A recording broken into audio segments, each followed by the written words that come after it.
इसमें कोई दो राय नहीं कि पिछले कुछ सालों में देश में बहुत काम हुआ है। एक तरफ मोदी जी का न्यू इंडिया बन रहा था, तो दूसरी तरफ योगी आदित्यनाथ राम राज्य की नई परिभाषा करने में लगे थे। वैसे तो सरकारों को नया कानून विधानसभा से पारित करवाकर राज्यपाल से अनुमोदन करवाना होता है, पर अजय सिंह बिष्ट ने तो बिना कानून लाए यूपी में नया कानून लागू कर दिया। जिसकी लाठी उसकी भैंस।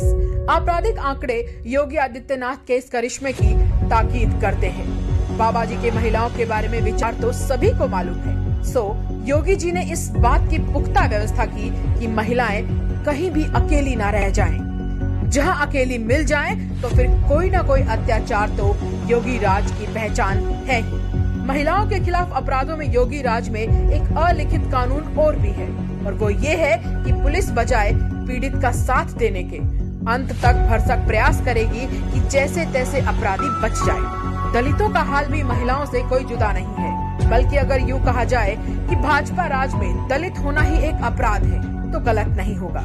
इस मामले में योगी राज में वर्तमान कानून की बजाय सदियों पुरानी रूढ़िवादी सोच को ही सबसे ऊपर रखा जाता है। वैसे तो किसानों के प्रति तो भाजपा का प्रेम पूरी दुनिया जान चुकी है, लेकिन इस हिंसक कथा पर खून की स्याही से मुहर योगी राज में यूपी में ही लगी थी। मंत्री के बेटे ने किसानों को अपनी गाड़ी के नीचे रोंद भी डाला और शान से जमानत पर छूटकर वोट पड़ने से पहले अपने इलाके में छुट्टा घूमने भी आ गया। यूं भी योगी राज में छुट्टे जानवरों को खासी छूट है, फिर चाहे किसानों का कितना भी नुकसान हो। चिर युवा योगी जी के राज में अगर कोई सबसे बदहाल है तो वे हैं युवा।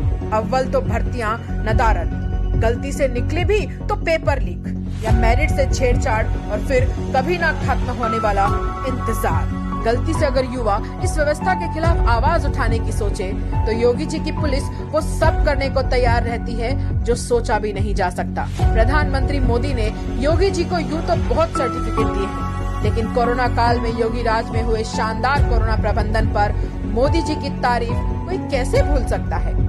साथ ही नहीं भूल पा रहा उत्तर प्रदेश कोरोना काल में ऑक्सीजन की कमी से उखड़ती एक एक सांस को, अस्पतालों में बिस्तर को तरसते एक एक मरीज को।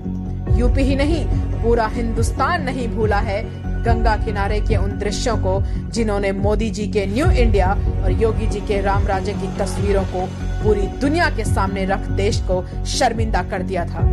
योगी जी, तब आपकी बारी थी। जो आपको ठीक लगा आपने किया। अब जनता की बारी है, जो सबसे ठीक होगा वही किया जाएगा।